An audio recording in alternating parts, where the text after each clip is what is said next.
जय शंकर हर हर शंकर जय जय शंकर हर हर शंकर। குரு பிரம்மா குரு விஷ்ணு குரு தேவோ மகேஸ்வரா குரு சாட்சாத் பரபிரம்மா தஸ்மை ஸ்ரீ குருவே நமக. அனைவருக்கும் வணக்கம். பக்தி மற்றும் இறை சிந்தனைகளை தொடர்ந்து வழங்கி வரும் டெம்பிள் தர்ஷன் யூடியூப் சேனலுக்கு உங்களை வரவேற்பதில் பெருமகிழ்ச்சி கொள்கிறோம். இன்றைய நம் காஞ்சி மகான் பகுதியில் மகா பெரியவா ஒரு ஆன்மீக தேசப்பற்றாளருக்கு அனுக்கிரகம் செய்த ஒரு சுவையான சம்பவத்தை பற்றி தான் பார்க்க போகிறோம். ராமநாதபுரம் மாவட்டத்தில் பசும்பொன் அப்படிங்கிற ஒரு சின்ன ஊரில் முத்துராமலிங்க தேவர் அப்படின்னு ஒரு மிகப்பெரிய பேச்சாளர் ஆன்மீகவாதி பிறந்தார்.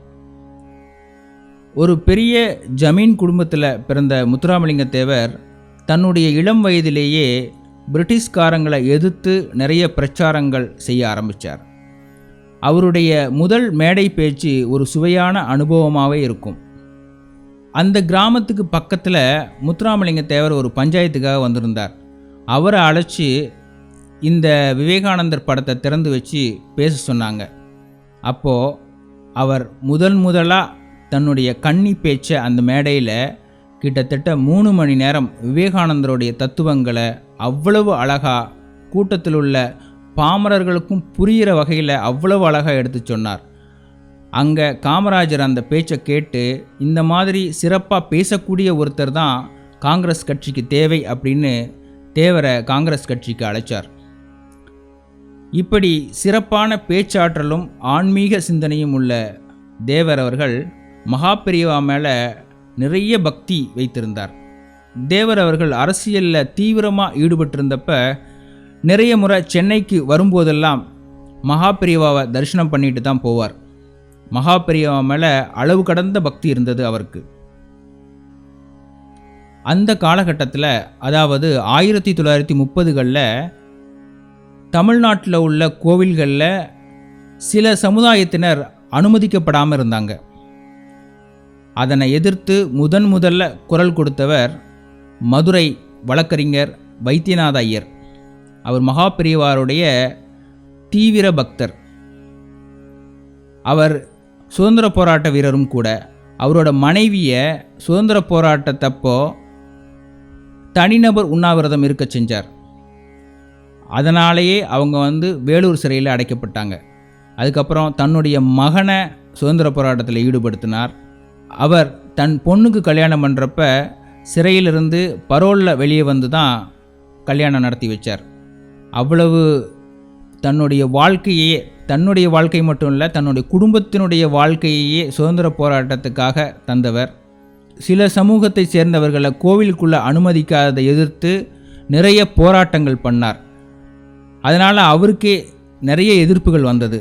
1934ஆம் ஆண்டு ஆதி திராவிட சகோதரர்களை அவர் திரட்டி நாகர்கோயில் பக்கம் நாகநாத சுவாமி கோயிலில் உள்ளே கூட்டிகிட்டு போய் தரிசனம் பண்ண வச்சார். அதுக்கப்புறமா மதுரை மீனாட்சி அம்மன் கோயிலையும் இதே மாதிரி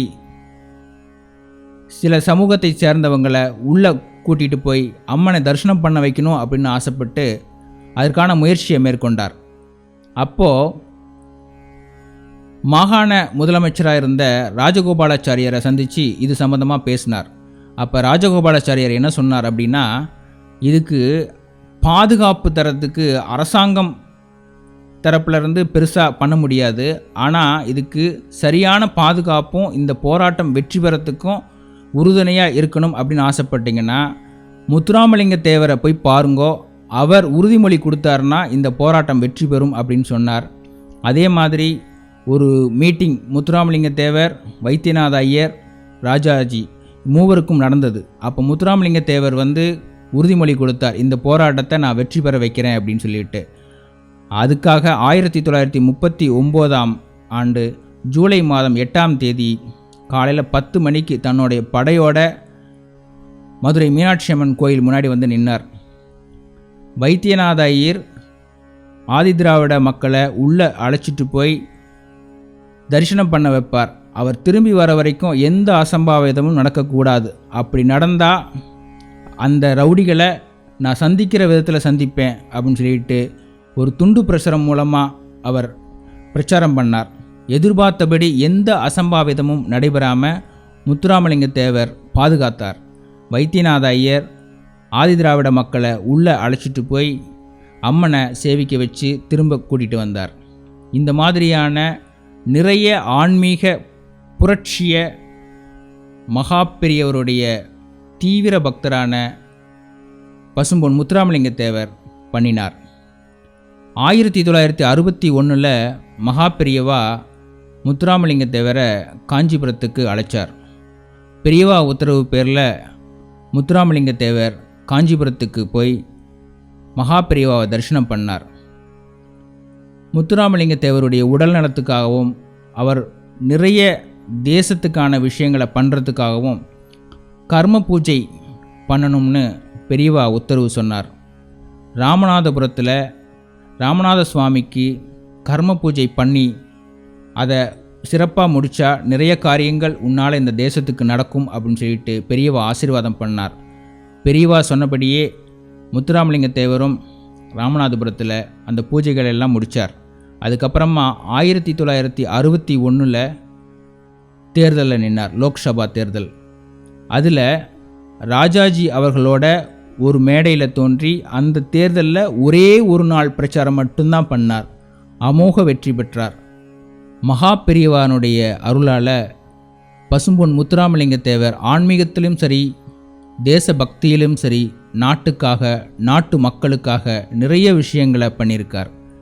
அவரை மதுரை மக்கள் தெய்வமாகவே வணங்குறாங்க. அவரை தெய்வமாக வணங்குறதுக்கு இன்னொரு சிறப்பும் இருக்குது. பிறந்த நாள் நட்சத்திரம் திதியிலேயே உயிர் துறக்கிறது முனிவர்களுக்கும் மகான்களுக்குமே உரித்தானது. அது பசும்பொன் முத்துராமலிங்க தேவர் வாழ்க்கையிலும் நடந்தது. அக்டோபர் மாதம் 30 பிறந்த நாளன்றே அவர் உயிர் துறந்தார். அந்த தேசபக்திமிக்க ஆன்மீக சிந்தனையாளரின் பிறந்த நாளை ஒவ்வொரு வருஷமும் அக்டோபர் 30 அரசு விழாவாக ஏற்று அரசு கொண்டாடி வருகிறது. இது மாதிரியான மகா பிரியவாளின் அனுக்கிரக சம்பவங்களை தொடர்ந்து பார்க்கணுன்னு ஆசைப்பட்டா கீழே டிஸ்கிரிப்ஷன் பாக்ஸில் இருக்கிற லிங்கை கிளிக் பண்ணி நீங்கள் பார்க்கலாம். பக்தி மற்றும் இறை சிந்தனைகளை தொடர்ந்து வழங்கி வரும் டெம்பிள் தர்சன் யூடியூப் சேனலுடன் தொடர்ந்து இணைந்திருங்கள். நன்றி, வணக்கம்.